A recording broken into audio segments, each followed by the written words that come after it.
Good afternoon, ladies and gentlemen. I'm Ezekiel Dixon Roman, and welcome to the Control Society Speaker Series.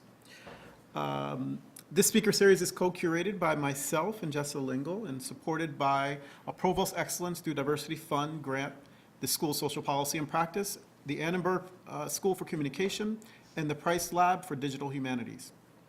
Today we had the honor to bring to you Ingrid Burrington. Ingrid is an artist who makes maps and tells jokes about places, politics, and the weird feelings people have about both. She's the author of Networks of New York, an illustrated field guide to urban internet infrastructure, and has previously written for The Atlantic, The Nation, The Verge, and other outlets. Her writing ranges from clear, accessible, and tangible descriptions of the ubiquity of the Internet of Things to the politically timely and provocative musings of putting political theorist Hannah Arendt to work on our contemporary political moment. If you haven't read this article, it's a really good one where she's literally taking Hannah Arendt's classical text, The Origins of Totalitarianism, and putting it in conversation with, specifically, actually, this was during right before the 2016 election. Exactly. It's the only listicle I've ever done. It's a great one now. Her work has previously been supported by I-Beam Art and Technology Center, the Center for Land Use Interpretation, and Rhizome. She also runs the Data and Society Speculative Fiction Reading Group. Today, she will be giving a talk on Zuckerberg in The Hague. Please join me in welcoming Ingrid Burrington. Thank you for that lovely introduction. Thank you for having me. Well, hello. I guess I kind of wanted to give a little bit of caveats because I realized that titling a talk Zuckerberg in The Hague was maybe slightly provocative. And I'm going to be talking through some ideas that are underlying new work in progress, primarily happening in collaboration with my colleague Surya Matu at a project we're doing at I-Beam under the aegis of a residency that is supposedly for the future of journalism. I don't know what the future of journalism means. I don't think anyone does. But you know, like, I don't know, one of the weird privileges of being a person in a creative profession is that you get to kind of maintain a state of perpetual professional amateurism. I am not a lawyer, I am not a policy person, I'm not a media scholar. And so, I don't know, I'm very grateful to have the opportunity to share what I'm working from and hopefully learn from, you know, actual experts like all of you. So, you know, let's do this.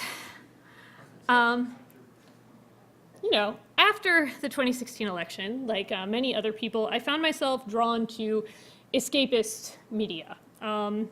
This is some examples. My preferred genres of escapist media tended to be speculative fiction and science fiction, and writings and histories of transitional justice projects, which is to say sort of war crimes tribunals, truth and reconciliation commissions, the systems and bureaucracies constructed kind of in the aftermath of massive political upheaval and traumatic sort of national events. And usually, I don't know, I think of transitional justice actually kind of as its own genre of speculative fiction. It surely is its own kind of world building, perhaps more in the vernacular of law than in the vernacular of literature or design. And the thing I guess I find compelling about both, about speculative narrative and transitional justice, is not that either is useful for kind of finding a simple solution or creating a perfect world. Both are fraught and both fail frequently. But it's maybe the idea that both kind of suggest a belief that kind of regardless of whether the future is dystopian or utopian, it will in fact happen.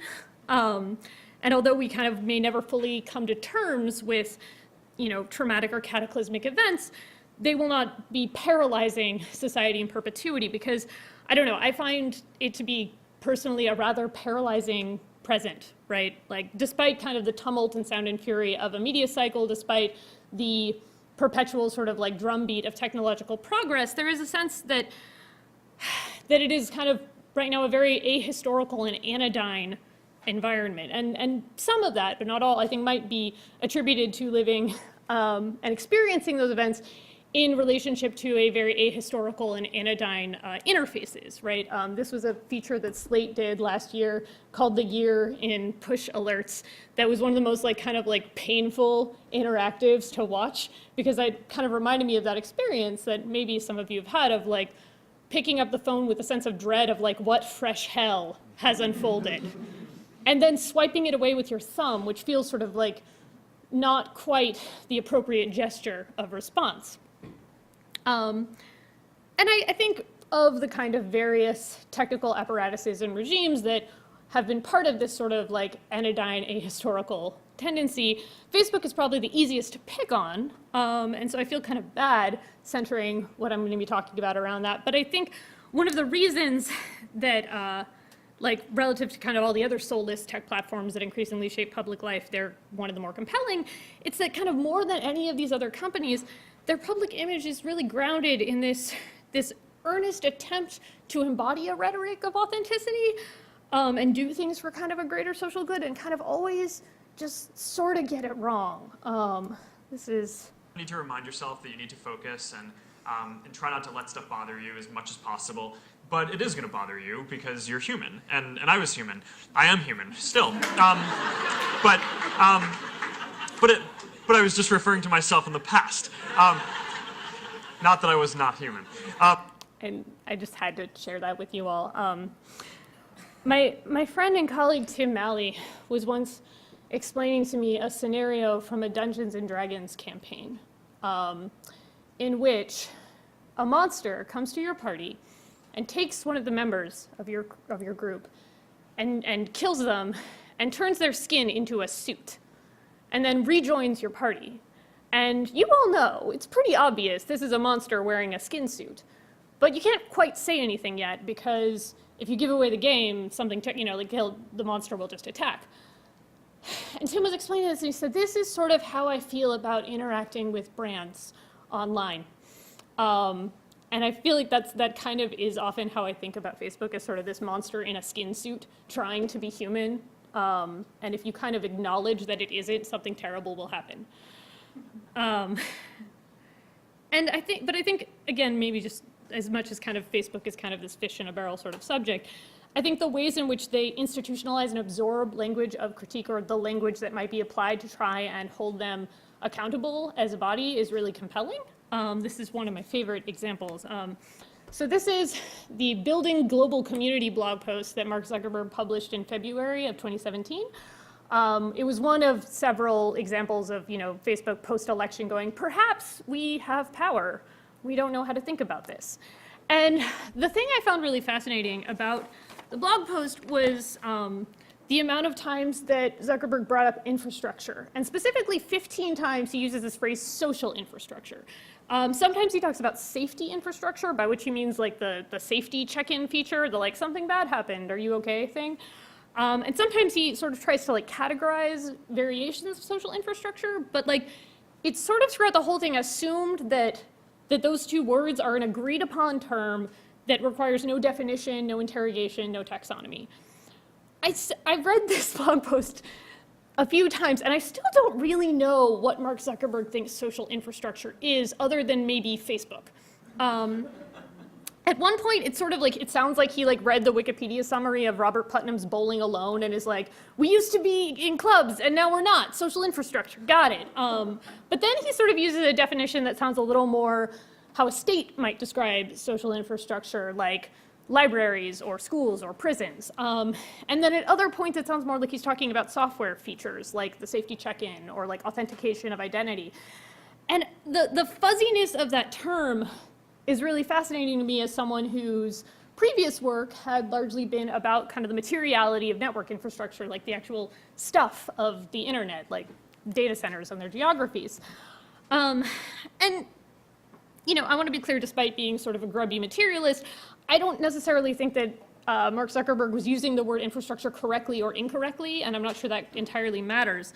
But I don't know, I really appreciate Paul Edwards's like understanding and framing of infrastructure as environment in his essay, Infrastructure and Modernity. But I do think that it's sort of interesting that kind of, for all of the frequency with which platforms and large tech companies, either kind of by, like themselves or via like kind of other speakers, invoke the infrastructural, rarely are they described as sort of legally liable when that infrastructure breaks. They actually, in 2009, I think Facebook changed their slogan from move fast and break things to move fast with stable infra. It never really caught on. But, when a car hits a pothole and flips over, the person who is responsible for maintaining the road is usually kind of held liable for that particular harm. When Facebook makes it possible to buy advertisements that violate the Fair Housing Act, they sort of just promise they're going to not do that anymore, and make some like kind of public statements, but very little changes. And there is sort of, as someone who kind of traffics in like the world of people kind of reporting on large tech companies, there's this very familiar and increasingly, I find tiresome, pattern to this sort of reporting, which is first a journalist or security researcher or policy advocate discovers a flaw or technical loophole or dark pattern that perpetuates harm. And then, after publishing documentation of said harm, the reporting produces this sort of meta-reporting, which eventually leads to the company doing kind of one of two things, either sort of promising that they're going to fix it, which they may or may not actually do, or sort of a like, I'm sorry you feel that way apology, that usually kind of gently gestures to the terms of service and moves on. And generally, like, rarely do these sort of things lead to like substantive internal change. And if there are lawsuits, they're usually settled out of court for sums that, while sometimes kind of large, I think one of the bigger ones was like $9.5 million, that's effectively, pocket change for a company like Facebook. And then, when we kind of get towards regulatory frameworks, which, you might see in Europe and sometimes in the United States, but really mostly you're seeing FTC settlement agreements, companies tend to fight or find loopholes around them, or find a way to kind of rhetorically position themselves. This is a blog post that was published fairly recently on Facebook's newsroom that didn't get a lot of play, which is called "Popularity Does Not Equal Dominance," which is a very confusing argument for why they're not a monopoly, which is like, just people like us. And we're not the only platform. There are others, some of which we don't own. Yeah. So last year, there was a particular kind of genre of moral outrage at, a platform's ambiguously defined harms that I found uniquely compelling because of its kind of weird vector with incidents that are typically associated with and documented in transitional justice processes. So you may have seen these stories. So last summer, YouTube rolled out this new machine learning approach to identifying, detecting extremist content or disturbing content on its platform to delete it. And in the process, they removed thousands of videos that had been cataloged and collected by groups like the Syrian Archive and other groups that were trying to gather this not only to kind of understand what was actually going on in Syria, but also for the possibility of kind of future war crimes tribunals. Similar incidents were happening not only on YouTube, but also content was being taken down on Facebook as like violating their community standards because it was considered disturbing. And similar community standard takedowns were happening to people trying to document incidents of ethnic cleansing of the Rohingya in Myanmar. A related story, kind of a few months after a lot of the YouTube stories were happening, was documenting how basically given the sort of monopoly status that Facebook occupies in Myanmar because internet adoption happened rather late, primarily it's been via cell phones. There are more people with Facebook accounts than email addresses in Myanmar. It has a unique position as kind of like determining what information kind of rises to the top of people's kind of understanding of what's happening in the world. And by extension, kind of was legitimizing and pushing forward further content that was justifying, ethnic cleansing. And whether or not there will someday be a tribunal for crimes against humanity taking place in Myanmar or in Syria or anywhere, and who will operate said tribunal, and whether or not videos collected via social media will be deemed valid evidence in said tribunal's court of law are like really thorny, uncertain questions, and not necessarily the questions we need to lay it at the feet of Google or Facebook. But I think the disappearance of that evidence from platforms and the kind of uncomfortable amount of, infrastructural, for lack of a better word, kind of presence companies have in these situations, it creates this sort of, foreclosure on even kind of the idea of pursuing that imperfect, thorny justice, right? The foreclosure on kind of a certain possibility of a future, which is itself also not really a crime. Like, there are no laws about a human right to history, and canceling the future is not itself a crime against humanity. And I think in general, this approach, the sort of name and shame, like point out this terrible thing, feel bad about it, that strategy in some short-term senses is actually really smart. Like I think the guy who's working on that Intercept piece, his main goal was like, he wanted YouTube to answer the Syrian Archive's emails, and he got it. And like, that's great in that particular kind of one-to-one triage situation. There are lots of situations that are not that straightforward. And there are lots of causes and lots of, international incidents that don't reach a journalist. Not a lot of people speak Burmese. And this is something that, I don't know, I naively, innocent, not a lawyer me, felt a little bit baffled because I don't know, I sort of hoped that at the point where you start talking about things like literally war crimes, that like some adults would start to show up, that like legal liability would have to emerge. The adults do not show up. The adults have no idea what to do. And I ended up talking to a bunch of lawyers and writing this sort of long reported essay that got a title that sort of feels like the thing that you do so that you can get people on Facebook to notice it. I really wish that it had a more nuanced title, because the answer is no, and probably never, and that's really all there is to it. I didn't, and this was for The Atlantic back in December, I wasn't really just trying to kind of take 3,500 words to answer the question of like, why would suing Facebook fail? Although that's more or less what I did. Really what I wanted to kind of understand was like why and how Facebook in particular, but tech platforms in general, corporations in general, are able to utilize law to effectively act outside of it. And how platforms have constructed this reality or contributed to the kind of further perpetuation of a reality in which, everyone's sorry, but no one's really responsible. And, of course, I'm going to try not to over recap this because like it's on the internet, you can read it, but like, most of the methods used by a company like Facebook to avoid liability aren't actually all that different from how like a company like ExxonMobil doesn't face liability. And it's really not that different from the reasons that a company like IBM never faced real liability for like its role in facilitating the Holocaust.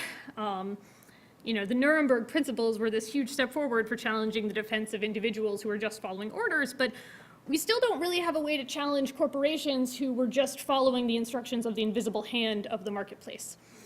And I think this is maybe a way of just kind of belaboring the point that many of these issues are not new. They seem new given kind of the veneer of tech and given sort of new parameters of present conflicts and specific kind of like subtleties of law, like Section 230 is of the Communications Decency Act we were talking about earlier. And so I don't know, I've been working on this project kind of trying to understand Facebook as a sort of legal animal and apparatus, and thinking through some of these older kind of precedents and existing legal paradigms as a way to maybe think about moving out of merely thinking about kind of platform accountability and trying to kind of position it more deliberately adversarially within liability.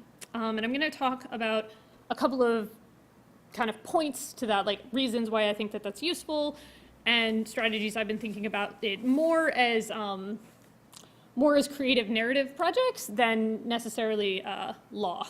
So kind of step one. One of the central tropes of discussing holding Facebook accountable for its actions as a company that I tend to notice with other kind of media scholars and like people who work in journalism is if we could just get them to admit that they're a media company, that would work. That would fix a lot of things. And it would insofar as it would introduce a lot of regulatory expectations on them, and there would be certain laws that they would be kind of subject to that they're not right now about, like libel and safe harbor and things. But Facebook is a company that's extremely cognizant of the importance of not being framed as a media company, right? Like they go to great lengths to not do that. I think there's a reason that Facebook leans so heavily on concepts like community and infrastructure, which are pointedly not the same as public or public works.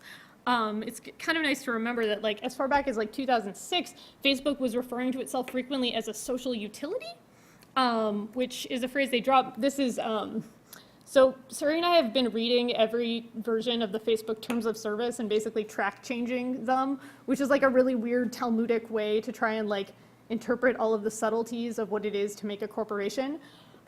They dropped the social utility language entirely by 2009, and I think you could kind of argue that they might have realized that if they continue to kind of signal that they, signal this sort of like idea of utilities, they might actually start getting regulated like one, or people might continue to think that perhaps they should be. So I don't want to say that the strategy of how do we make Facebook a media company is like a meaningless one. Like I think it's worth trying or pursuing, but I feel like it's no more quixotic than saying like, what if we tried to, focus on like using civil negligence, like standards in like tort law? I don't think either is like any more or less ridiculous. And I don't know, I think about this thing that Sarah Hendren, a designer, an artist who I really admire, said in a commencement speech a few years ago that I think seeing the company for what it actually is, seeing platforms for what they actually are, which are corporations, not chimera, not like magic, not communities, not media companies, is maybe a useful way to try and actually think through what it is to try and change or attack them. The second kind of component that I've been thinking through that I feel like I don't often see brought into accountability and I think might have opportunities in liability is money. So, for the most part, the kind of pursuit of kind of policy transparency and better kind of access to data and regulatory regimes, I think are good insofar as they tend to be about trying to create conditions where the harms may not happen in the future. But in the case of kind of things like regulation for hate speech or speech that's inciting violence, a lot of the existing proposed frameworks of kind of like fining the company when they don't take something down, like the thing in Germany, it sort of just moves power asymmetry around rather than kind of redistributing or changing the power dynamics, right? Like either the state is deciding what speech is acceptable or Facebook is in this ad hoc way deciding what speech is acceptable, and both kind of, the user still kind of doesn't have a lot of like agency or feels very little recourse from harm when that's sort of your paradigm. Like the fines are not going to like the individual user who like was subject to a harassment campaign, for instance. And putting Facebook's wealth into the hands of citizens isn't quite the same as putting power and agency into their hands, but I think it's maybe a useful way to think about what is the kind of power language that we can use. This is Laurel Patak's Wages for Facebook, which is a website and artwork essay that she made, I think in 2014, I want to say. It's a website that just sort of like voluntarily scrolls through this text kind of inspired by the Wages for Housework manifesto. Because whether we think Facebook is a media company or a data broker, like at the end of the day, it's a corporation, and that means its primary concern and preferred language and vernacular is money. I think that it sounds sort of cutthroat, but I think trying to kind of, rather than saying like, let's just like destroy the company or let's change the company, but let's actually try and like deal with the fact that they have entirely too much money, is a potentially useful strategy. And I also think maybe one approach to thinking about how to actually enact self-regulation, right? Like if you can make it really expensive and tedious and annoying, like one example that I look to is the French railway system that went through its own kind of process of documenting and coming to terms with its role in facilitating the Holocaust. It wasn't until 2014 that they set up kind of a reparations fund for survivors, and there were many, many, many lawsuits prior to that, and they fought them, and sometimes they won, and sometimes they settled. But at a certain point, fighting all of those lawsuits sort of ceases to work, and they kind of finally kind of accepted responsibility for their actions. It may or may not work. This third thing is, and there are kind of institutions that are thinking about how to take these sorts of strategies. The Knight First Amendment Center is one that comes to mind, because I understand lawsuits are expensive, and that's why this approach does not tend to come up that often. So the way that I've been thinking through this as someone who is not a lawyer, not a policy person, a person who tells stories, has largely been going back to my deep love of speculative fiction.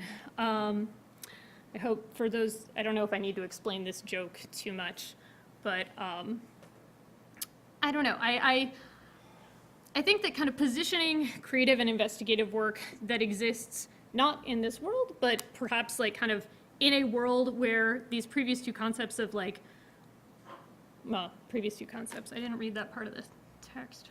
I'm going through this a lot faster than I thought I did. I didn't know I had this much time when I initially agreed to give this talk, so I apologize in advance. You're doing great. Am I? Okay, thanks. Cool. So I think, the point, the thing that I wanted to get at here was, basically, rather than kind of approaching these propositions that I've been putting forward as like, wouldn't it be great if like this happened? Because like I don't actually have the resources to make a lot of those things happen. How do I kind of construct a reality in which they already happened?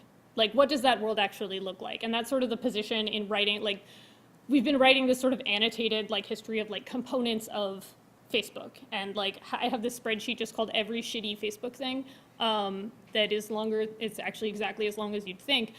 And rather than writing about it as like, be mad, it's like, remember, can you believe we did this for so long? Like, it's kind of about kind of how you position the narrative. And one frame of reference for that, like that I've found useful, has been kind of from more speculative fiction and design and art. Last winter, I curated a show at Haverford College on speculative design and art practices called Future Proof. And the work that I found that like was the reason I did the show, this is an important, was this project, the show that gave me the idea for like even the premise of like put a bunch of weird futurist projects in the same room. This is the Guantanamo Bay Museum of Art and History, which is a project by Ian Allen Paul. And it started kind of as a one-liner thing in 2012, like a stunt where he said, all right, so assuming that, you know, Barack Obama was able to get Guantanamo closed, what will we do with it, right? What will we actually do with that site? Assuming that, you know, you could kind of get that political groundswell. And so Ian constructed an exhibition of a satellite show from the collective of curators, archivists, and activists who managed to, you know, construct a museum in the same way that in kind of a similar vein as like the Stasi Museum in East Berlin.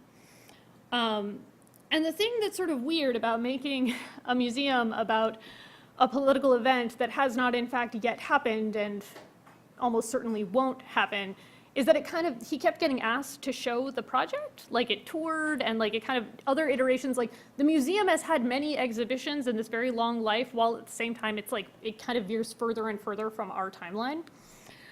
And the particular project that we had in the show was a shadow library, basically looking at, we used kind of like existing photographs of the Guantanamo library to create this like reading room of every book that's been banned from the Guantanamo library. And I don't know, the artifacts and documents included in this work are real items from the timeline, real documentation of real things that have happened at this very real prison. And you know, in relationship to existing archival initiatives about Guantanamo by human rights groups or legal scholarship institutions, I think what it does that's different by presenting that archive kind of in the register of museology and history is it suggests, it sort of has this demanding, insistent quality to it. It's like, it's not really a speculation so much as a promise that perhaps we could live in a world where the United States is capable of being this self-aware of its own history. And I don't really know if America is actually a place that is capable of that. And I kind of feel, and there's an element of kind of preemptively trying to construct that world that is very risky, but that's kind of why it makes the most sense to kind of approach from the framework of speculative narrative and literature. You know, so much of kind of this existing media ecosystem and critique ecosystem of outrage at platforms sort of vacillates between triage at best and kind of shouting into the void at worst. And the rhetoric of accountability has sort of become this grotesque skin suit worn by corporate monsters. And what I guess I hope to find in directly positioning liability and taking sort of an orthogonal speculative position to imposing that liability as a way to kind of introduce a new narrative is hopefully something that is both imaginative enough to inspire creative action from more pragmatic disciplines, and something provocative enough to be kind of too volatile to be turned into yet another skin suit. Whether or not, you know, I end up with a world where Mark Zuckerberg actually has to answer to the Hague, which frankly is unlikely, and even if he did, he'd send his legal counsel instead, or a world in which, you know, maybe Mark Zuckerberg only owns like 4 houses. I think it's that there is a world kind of to be built and a future to be fought for, and it will be imperfect and it will be fraught, but it will happen at all. Thank you.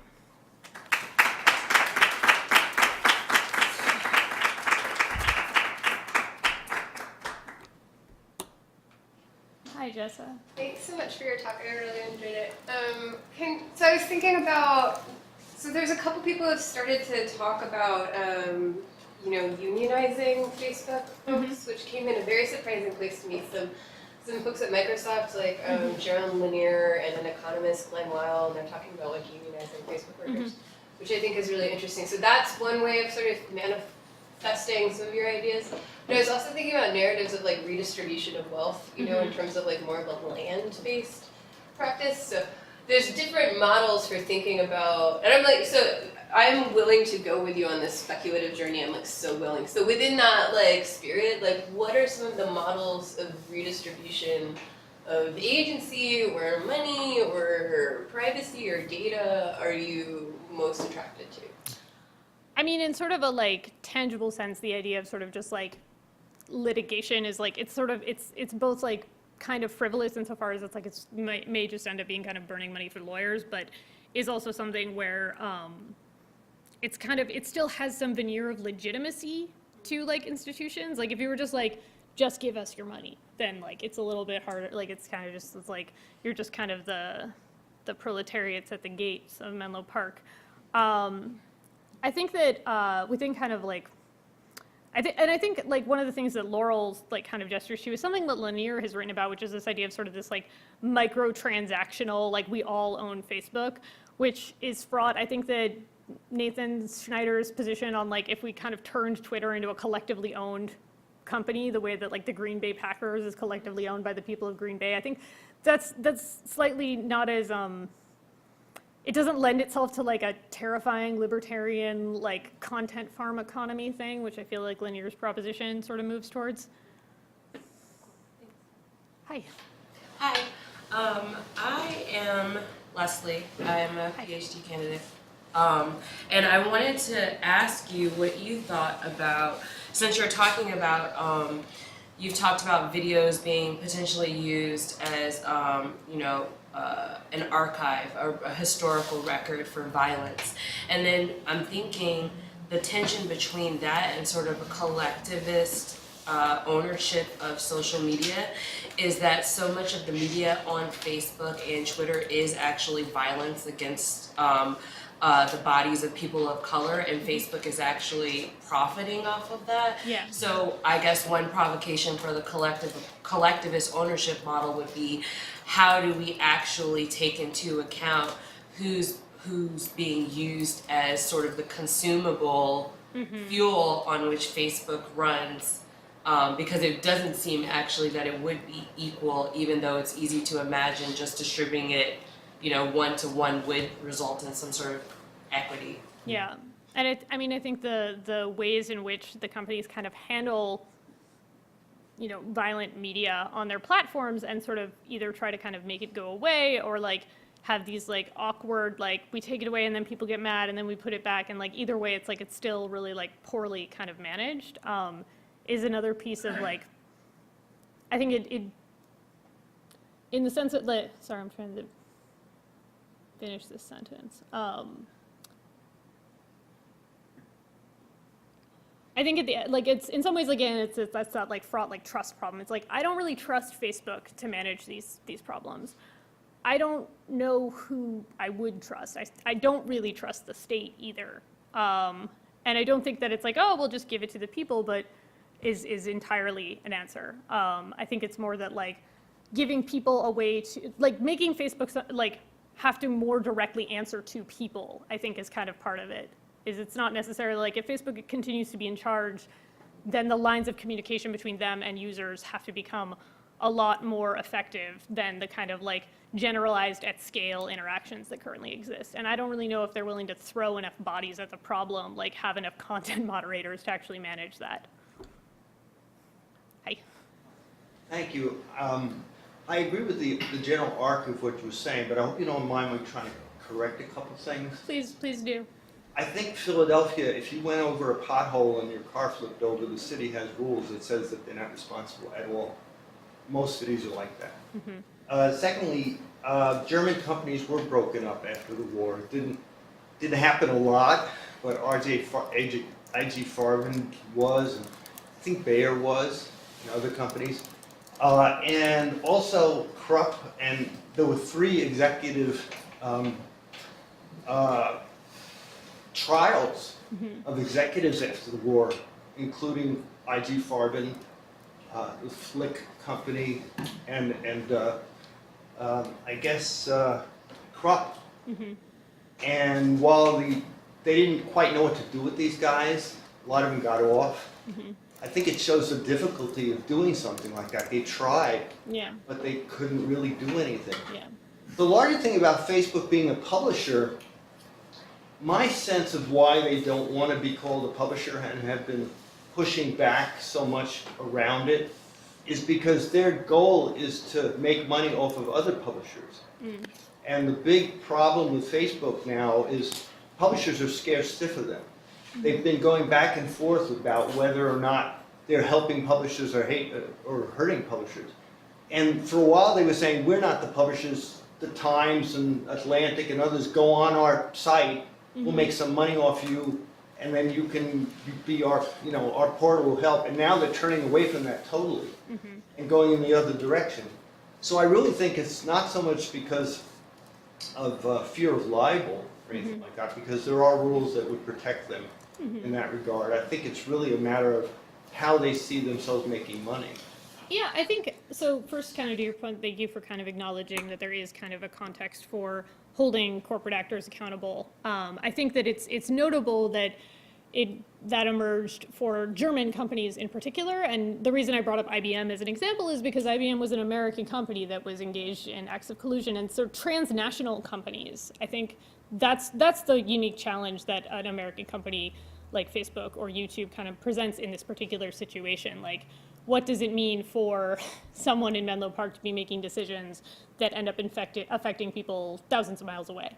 And I think that, and there's also kind of an element of like, the actors who are willing to kind of take those steps tend to be the ones for like, who lost, for lack of, like there's some element of like the willingness of like Germany to kind of like address that wrong partly had to do with the fact that there was a lot of existing apparatuses saying like, maybe you need to rethink this whole setup you had. And for the thing about like libel versus like simply kind of not wanting to like having some complicated relationship with the media, I think the recent decisions the company has made related to announcing like they're making this change to the newsfeed, to me like it's actually like, I think that's not about libel, but it is maybe about sort of eliding certain kinds of possibilities for regulation, right? Like, because they've performed this really elaborate gesture of like, we have tried to address this problem and this is what we have come up with. And when something terrible happens, like if there's kind of yet another sort of like mass misinformation campaign that spreads via certain like propagation of information via the newsfeed, they can say, yes, but we tried. We tried to set up these like, we tried to set up this like different way of like prioritizing content that would not surface the news objects, so it's not our fault. Like I think there is still like there is a liability component to it, but I think it's more kind of like they can see that it's going to be harder and harder for them to act as though like we had no idea that our platform could be used this way, and so their actions are kind of about kind of dodging that. Like Twitter has become the sort of poster person for that. The New York Times piece that was quite long about influencers. Yeah. And the whole destruction of the notion of influencers. And Twitter seems to be quite aware of what's going on. Yeah, I mean, Twitter, like in some ways I feel like Twitter kind of gets off easy, I think, in a lot of these conversations because like everyone sort of quietly agrees that Twitter is like too incompetent to like do anything about the problem. Like it's like, I just imagine like these three children standing on each other's shoulders wearing a trench coat and that's like who runs Twitter. Like there's some ways in which like they know things are so, like they know things are really, really broken and don't act on it just because it's like, no one really is sure this company is going to keep existing. Like, I think there's like, which in contrast to like, it's like, well, we can't possibly imagine not having Facebook. There's sort of a sense like Twitter could like disappear tomorrow. That's often how I feel when I use that tool. Yeah. Insofar as Facebook is a kind of black boxed walled garden par excellence, have you considered infrastructural solutions, or are you maybe suspicious of transparency as just another kind of fetish that Facebook puts forward as a de facto solution? When you say infrastructural solutions, what are you thinking of? Making the processes more transparent, making the platform more open, or do you feel like that's just another dead end? I mean, it's interesting, like the way, because I think like they will open a lot of things on their own terms, like going through the like selection of like things you can export from your timeline. There's a ton of widgets, you can get a lot of stuff.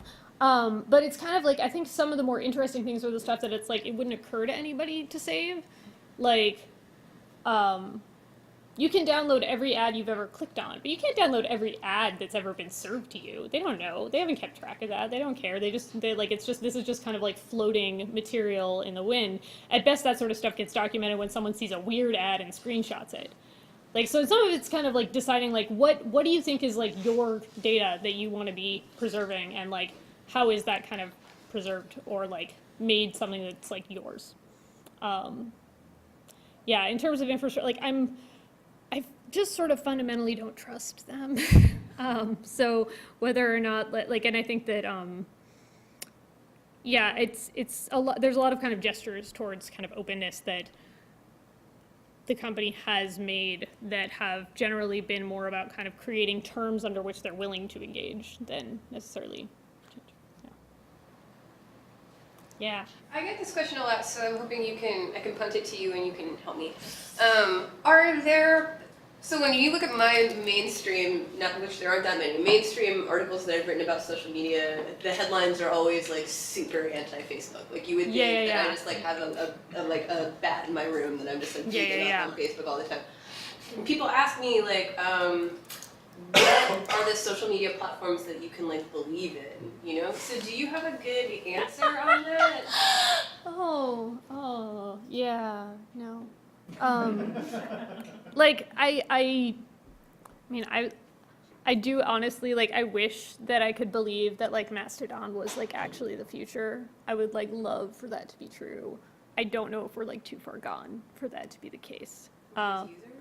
No, like we as like a society, like whether or not the idea of like federated open source social media that you can port from platform to platform, it's like all of those things sound great. We have it, the technology exists. No one wants to manage and implement it. I mean, people like in small amounts, but it's that idea that like it's not going to replace the kind of ad engine behemoth, or it's very unlikely that it would. Yeah, and I guess like we were talking about this before the talk, like the way that like when Facebook comes up, people talk about it as though like they sort of like apologize for how they use like, oh, it's just for events, or I just need to check in with my mom. Like I don't like this. Like this sort of weird sense of like guilt and or like shame. Like I don't really care that much if people use Facebook, or like that's not really, like I'm not like everyone should quit. Like that's not the point. It's more like what would like making this into something that kind of actually owed something to a public and acted on like that look like. Yeah. Hi. Thank you for this talk. It was great. I have a lot of questions, but I guess I'll start with one, which is more, I spent a lot of time reading terms of service statements, and no one taught me how to do that. And I guess I'm just wondering how you approach that endeavor. Like Reading terms of service? Yeah, you know, just like how you go through that, how you deal with like your like emotional responses to it, but also thinking about, you know, are you sitting there thinking about terms of service based on different platforms? And just what advice do you, if you do that or if you don't do that, what advice do you have to people who are navigating that process? So I found reading, like Surya and I, our initial foray into kind of reading terms of service was like reading the diffs. Like actually saying, like going to the Internet Archive, getting every version of the terms of service available and sort of comparing them. And that I found was like, that's a kind of useful, like actionable way, I guess, to read them, because rather than being like, I have to like go through every single line, it's like start with like, where are the changes happening and why? Because that's usually where something important is going on, or something kind of like really minute but sort of interesting, like there's one jump like post-IPO in the terms of service where Facebook says that you can't make a dating app using like the Facebook platform and like the API's tools. And it's like such a like minor thing where it's like, why did you feel like you needed to add that? And the reason they did was because they had an exclusive agreement with Tinder. But like, it's a sort of like way of kind of learning, like finding other pieces of the history of a company. Having something also to compare it to, like trying to like see like what it's become, or is like, I feel like giving it kind of a context. That's been a useful way to make it not merely sort of like an exercise in like processing the TDM. Yeah. Just a follow-up question was, I guess I spent a lot of time being worried that we're spending a lot of time on the titans in the social media world, Facebook, Twitter, and there's so much fluidity with a lot of the smaller apps that are, some of them are crashing and burning, and some of them are just taking off within very collected communities. Even in dating apps, right? Yeah. I'm kind of obsessed with dating apps right now and understanding them. And I guess I'm just wondering how you grapple with that reality too in your own life, because we have limited time, limited energy, like Yeah. limited time for the apps, I but mean, they're God, all I don't- different, right? Yeah, and like I didn't even really I really didn't want to care about Facebook. I like really want to be like, fuck you, not important, not my problem, I'm not even on you. But there's a way in which it's like this, like that certain things become unavoidable. I think one like piece of it like is like looking at how the big Titan companies like germinate into the other kind of smaller markets, like thinking about the fact that a lot of these giant companies are also data broker, like they're selling content, selling like user data to all of these smaller players, and seeing it sort of as like a pyramid scheme, and then looking at sort of the ecosystem of how this stuff kind of flows within all of these companies. So it's not necessarily like I'm not like whether it's like this one or that one or that. It's more like what's kind of the political economy of the larger kind of environment. Yeah. Hi. Oh, me. My turn. Thank you so much for the talk. I love your idea of thinking about a world without Facebook. I often think what the world would be like without Facebook. And I'm wondering, like, to what extent do you think it might be helpful to try to interrogate a little bit more the difference between what Facebook does and what it is? Because I often, like, I think a lot about materiality and infrastructure, and I like to think about Facebook and services like the Microsoft Cloud and Amazon Web Services, not as like platform companies, but as real estate companies. Because Facebook, like when it comes down to like brass tacks and like the material of Facebook, it's about either building real estate, as in data centers and things like that, or leasing real estate. And Facebook is inextricably entangled with all sorts of other cloud companies like Amazon Web Services and things like that. And it needs to, when it doesn't have the functional infrastructure, it needs to lease space from other companies. And so I don't know. Do you think it's productive to maybe start thinking about Facebook, like maybe start thinking about it not in terms of its outsized social effects, but like thinking about what it actually materially is? And I think it's more in lines of real estate. That's an interesting kind of parallel. I think that like one of the things that's also come up in this like these conversations with people being like, I'm sorry I used it, but I need to know about the shows thing is that I become really curious about like everything that person ignores to be able to get to the thing they want, because that's usually what, like, to them what Facebook is this thing to know about events. And what Facebook is kind of in this broader scheme is like all of the crud that they wade through to get to the events, and thinking about ways to highlight that particular component. Like right now the best we've got is kind of like Chrome extension, basically, like annotating all of the garbage on your timeline, which is not the opposite, I think, of what generally people want. People prefer ad blockers that make that stuff go away, and we've mostly been like, how do we make it like really hard not to look at the shit you're ignoring? I think the real estate comparison is compelling. It's I think it's a little more complicated for like relative to like an AWS or like Microsoft. It's like a little bit more complex insofar as like people like like the way that people build their companies off of Facebook infrastructure is very different from the way that people build their companies off AWS's infrastructure. But I think that the idea of like property as like a component of, and like the treatment of data as a certain kind of property and like where it kind of belongs or doesn't is an interesting line of inquiry. Yeah. Picking up on it, because I think that it's actually pretty interesting. I was thinking that in some ways, Amazon is taking the place of Facebook for a certain strata of at least the American population. And in terms of both real estate and kind of the more online app type ways of thinking about the world. I mean, it's more transparent in some ways than Facebook, but probably Amazon knows at least as much about people through the web services plus and through what you purchase, and also where you go now in Whole Foods. Right. Compared to and other things. I mean, they own what's one call it? Rotten Tomatoes. Right. And yeah, or IMDb, one of the two. They have a and, lot of stuff. you know, and stuff like that. So yeah, they own. So I'm just wondering, in a way, it's more hidden. Yeah, I mean, I think that the game of sort of like which company is the most powerful or the worst, it's like they just do things in slightly different ways. I think what's Facebook interests me is like a way of thinking about, both about like media and like what we kind of decided like media companies aren't, and also in the way that like kind of content as evidence becomes sort of this liability object. Amazon is interesting to me as a logistics company, like, and I'm kind of like holding it and just kind of assuming that that's what it is and not really treating it as anything else I find useful, because that makes a lot of their like motives and decisions a lot more like obvious.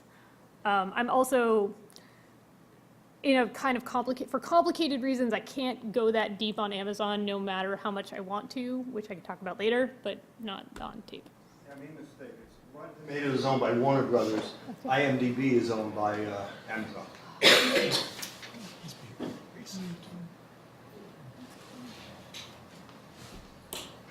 Hi. I don't have this fully sorted out, but excellent talk, by the way. I'm trying to think of Facebook that in the developing world. Your talk seems to like be coming from a place where the environment is cynical about what Facebook is. While in a lot of countries, some more successfully than others, Facebook pits itself as like a moral actor that's going to help all the people. Yeah. And I'm trying to think of like how you take that into account for your project. Yeah, and I think also like, well, and I think the like situations in the developing world are also like a really interesting challenge to their like popularity does not equal dominance position, because like I said before, like the internet, the de facto internet in Burma is Facebook. Like there's kind of an unavoidable, they have like an unavoidable degree of like kind of responsibility in that context, I think, but it's like, I'm not the attorney who's going to make the really complicated duty of care argument about that. I think some of it's like looking at the ways that they kind of like, looking at also like kind of how deep their outreach really goes. Like how many offices do they actually have in that place? How many people do they actually have working there who aren't third-party contractor content moderators? Like the kind of actual like depths of their relationships and kind of challenging those within the context of like their message and image. That's one thing. And I don't know, like also thinking, like looking at kind of the relationships they have to particular states. Like I was talking to a friend this past weekend who was basically just giving me the like everything terrible happening in India right now, like rundown. And it was like, yeah, well, and like Modi and Zuckerberg are best friends. So like you don't actually, like a lot of this stuff doesn't actually come through on my timeline. Like, and it's not that like there's some deliberate like censorship model going, it's more just like the permeation of that like particular platform and the way that kind of news gets distributed has sort of undermined a lot of that's like a kind of a not a super helpful answer, but I guess it's that like, I don't know if it's my job to like convince every person on the planet that Facebook has problems, but look at the specific kinds of problems they have in different contexts. And maybe they can be great for some people. I don't know. Maybe. They don't have a great track record. It's also the thing of like the kind, like they're willing to accept the successes, but not necessarily the shortcomings. Like it's the fact that like you know, when, like, during the 2012 IPO, they were like, man, Tahrir Square, we totally did that, which is like a year before that, they were like, we had no part in that. But when it became convenient, they were like these heroic, like, kind of actors for free speech.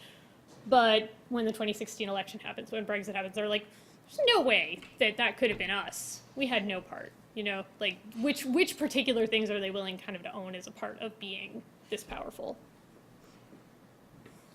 Yeah.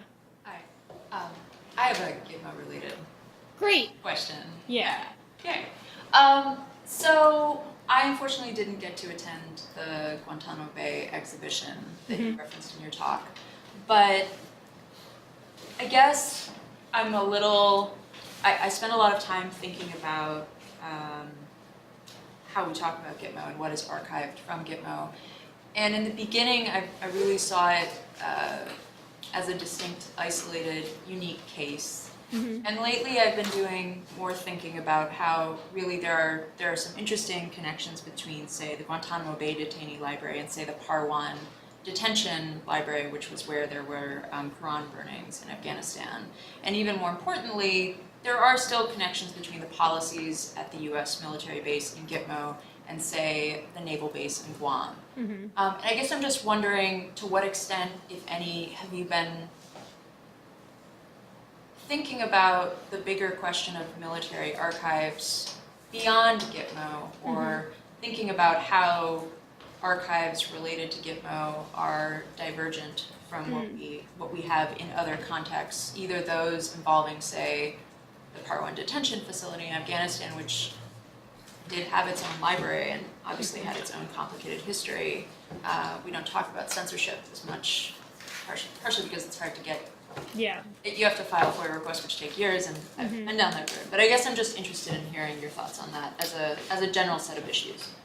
I don't know if those are issues I'm entirely like qualified to speak on. Like, I curated someone else's project about a particular site's prison library into an exhibition. I think that kind of maybe this is answering more towards this larger thing of like transitional justice and trying to think through what it is to kind of remember horrible things that happen. I think that like drawing those threads across like histories is like very potent and like valuable. And the hard part I think is that like is kind of containing and thinking about the scale of these, like, so like when I've brought up the idea, like, so, you know, joking about sort of a post-truth irreconcilable differences commission, the sort of concern trolling response is like, oh, you can't have like a truth commission about what happened, like what's going to happen over the next 4 to, God, I hope not, 8 years.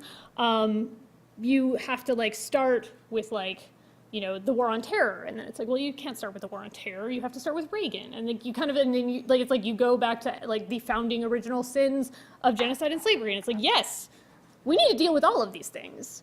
How you deal with them and what paradigms you use for them do matter, though. And to say like, we are going to like come to terms with literally everything that's ever happened in the entire history of the United States of America,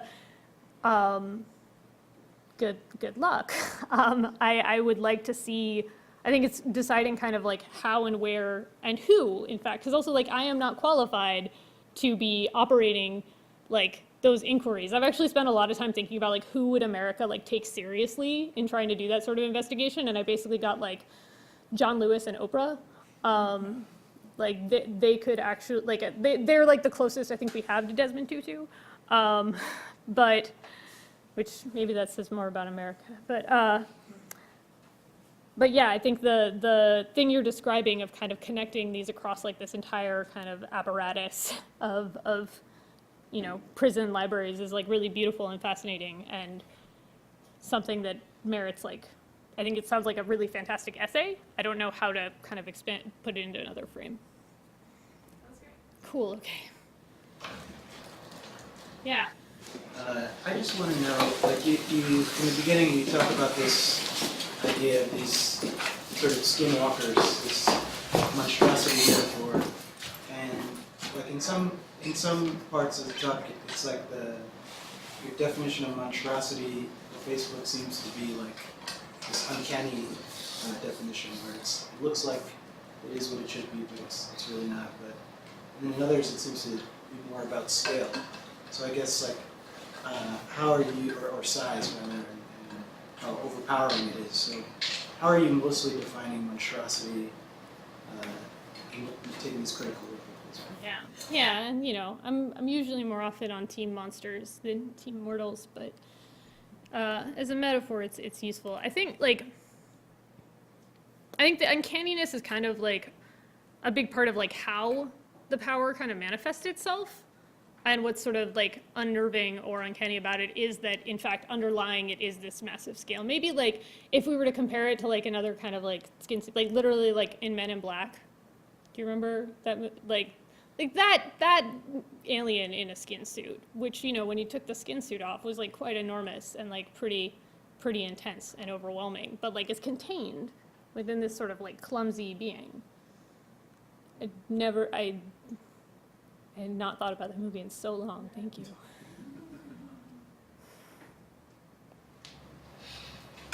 Well, if there aren't any other questions, let's thank Ingrid Burrington for joining us. Thank you.